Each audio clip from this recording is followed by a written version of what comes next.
अस्सलाम वालेकुम dear students, my name is Yasir Awais और मैं उम्मीद करता हूँ आप सब ठीक होंगे। आज मैं लेक्चर नंबर 8 के साथ हाजिर हुआ हूँ। आज का हमारा लेक्चर है differentiate between that and those, यानी डैट और दोज में क्या डिफरेंस है, इसका इस्तेमाल हम कहाँ पर करते हैं। कल मैंने आपको बताया था what is the difference between this and these. आज मैं बात कर रहा हूँ डैट और दोज की। दिस और दीज में ये डिफरेंस था कि दिस जो था वो सिंगुलर नाउन के लिए यूज़ होता था, और वो चीज़ें जो हमारे बिल्कुल करीब हों, जैसे मेरे बिल्कुल कोई पास टेबल पड़ा है तो मैं कहता हूँ दिस इज़ अ टेबल। तो लेकिन अगर मेरे से कोई दूर पड़ी है, कोई चीज़ है सिंगुलर नाउन ही और वो दूर पड़ी है, जैसे वो टेबल दूर पड़ा है, मैं कहूँगा डैट इज़ अ टेबल, उसके लिए मैं डैट यूज़ करूँगा।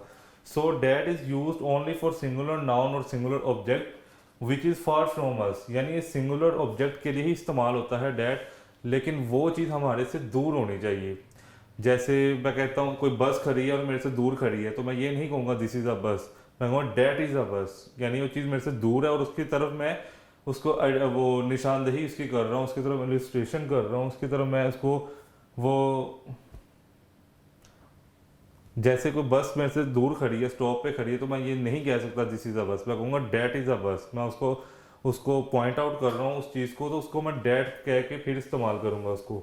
जैसे that is used only for singular noun और singular object which is far from us, वो चीज़ें जो हमारे से दूर हों और हम उनका बताना है, और वो चीज़ सिंगल होनी चाहिए, एक होनी चाहिए, उसको हम कहते हैं, उसको हम यूज़ करते हैं डैट से। जैसे कोई एनिमल मेरे सामने खड़ा है, जैबरा खड़ा है, लेकिन वो मेरे से दूर है, मेरे बिल्कुल करीब नहीं है, तो मैंने किसी को बताना है कि डैट इज़ अ जैबरा, तो मैं उसके लिए जैबरा के लिए डैट यूज़ करूँगा, that is zebra.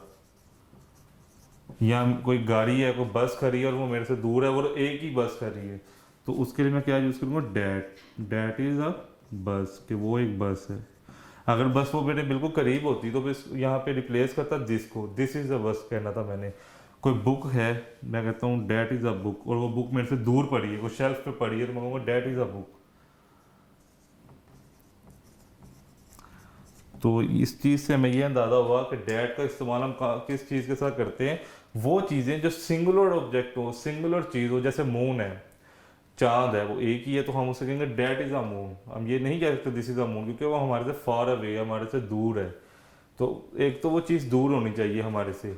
Number second, उसको सिंगुलर नाउन होना चाहिए, यानी वो जस्ट एक होनी चाहिए, वाहद होनी चाहिए। जैसे चांद का मैंने अभी आपको एग्जांपल दिया, तो हम लिखेंगे डैट इज़ अ मून, या डैट इज़ मून, या डैट इज़ सन, क्योंकि वो हमारे से दूर है।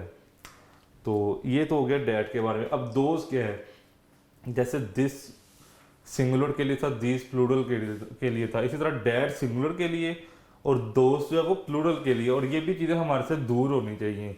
जैसे हमें कोई बाजार मार्केट में जाते हैं और हमें वहाँ पे एक शॉप पे ऑनियन नज़र आते हैं, प्याज नज़र आते हैं, टमाटोज नज़र आते हैं, तो हम ये नहीं कह सकते दीज आर टमाटोज, हम कहेंगे दोज आर टमाटोज, क्योंकि वो शॉप पे पड़े हैं, हमारी एक से दूर हैं। जैसे दोज आर ऑनियंस, जैसे दोज आर एप्रीकोट, एप्रीकोट्स, जैसे दोज आर फ्लावर्स या फ्लावर्स। अब देखें, सिंगुलर चीज़ के लिए हमेशा इज का इस्तेमाल किया जाएगा और प्लूरल के लिए हमेशा आर का इस्तेमाल किया जाएगा। और ये कि एस जो है वो एस भी इस चीज़ को रिप्रेजेंट कर रहा है कि इसके साथ आर आएगा, और दोस्त के साथ भी हमेशा आर आता है, दीज के साथ भी आर आता है, क्योंकि प्लूरल फॉर्म है, प्लूरल नाउन है, और ये चीज़ें भी हमारे से दूर होनी चाहिए। लेक्चर शॉर्ट था, इसलिए मैं आपको मतलब इसका एक ओवर लुक दे दिया, आपको ओवरव्यू दे दिया कि सिंगुलर नाउन के लिए डैट यूज होता है, प्लूरल नाउन के लिए दोज यूज होता है, और ये चीज़ें हमारे से फार अवे होनी चाहिए, हमारे से दूर होनी चाहिए, बिल्कुल करीब नहीं है। जैसे ये कैमरा है, तो इस टाइम तो मेरे बिल्कुल करीब, मैं इसको कह सकता हूँ दिस इज़ अ कैमरा, लेकिन अगर ये मेरे से दूर पड़ा है तो मैं इसको दिस नहीं कह सकता, मैं कहूँगा डैट इज़ अ कैमरा। तो इस चीज़ को हमने देखना है। तो स्टूडेंट, इसके लिए भी हम एक एक्टिविटी कर लेते हैं। वो एक्टिविटी क्या है, वो भी फिलिंग द ब्लैंक्स की फॉर्म में होगी, कि आपने इसमें पुट करना है, उसको फिल करना है कि इसमें डैट का इस्तेमाल होगा या दोस्त का।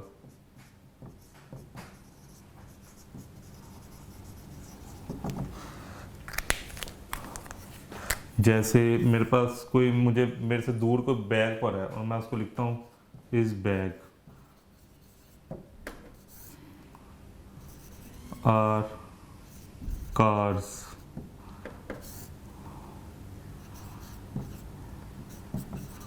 टेबल,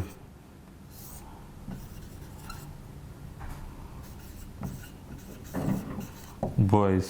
जस्ट ये 4 मैं आपको फिलिंग द ब्लैंक्स करवा रहा हूँ। इससे ऑनवर्ड आपने खुद से भी कुछ ऐड करनी है और अपने टीचर से भी पता करना है, पूछना है उनसे कि किस चीज़ के ऊपर और आप फिलिंग द ब्लैंक्स को फिल करके देंगे उन्हें। जैसे इस बैग, अब मैं डैट और दीज के हवाले सॉरी डैट और दोस्त के हवाले से पूछ रहा हूँ यहाँ पे क्या आएगा।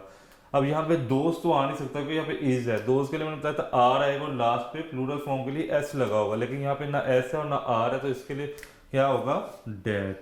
जैसे डैट इज बैग, कि वो बैग है। जैसे दोज आर कार्स, क्योंकि एस का एडिशन भी और आर भी लगा है, तो ये प्लूरल फॉर्म के लिए वो कुछ गाड़ियां खड़ी हैं, तो मैं कह रहा हूँ दोज आर कार्स। अब that is table, that is table, क्योंकि वो मेरे से एक सिंगुलर है और इसका इस्तेमाल हो रहा है। अब ये कुछ लड़के सामने खड़े हैं और वो प्लूरल फॉर्म में क्योंकि एस लगा है और आर है, तो मैं कहूँगा दोज आर बॉयज़, यानी कुछ लोग मुझे नज़र आ रहे हैं, मुझे कंफर्म नहीं था वो गर्ल्स हैं या बॉयज़ हैं, लेकिन कंफर्मेशन के बाद मैं कहूँगा दोज आर बॉयज़। तो ये एक एक्टिविटी थी दिस और सॉरी डैट और दोस्त के हवाले से। तो इस तरह की और भी फिलिंग द ब्लैंक्स आपने खुद से ऐड करके मेरे साथ कमेंट्स में शेयर करनी है। तो इंशाल्लाह नेक्स्ट लेक्चर के साथ फिर हाजिर होंगे। अल्लाह हाफिज़। तो इंशाल्लाह नेक्स्ट लेक्चर के साथ फिर हाजिर होंगे। अल्लाह हाफिज़।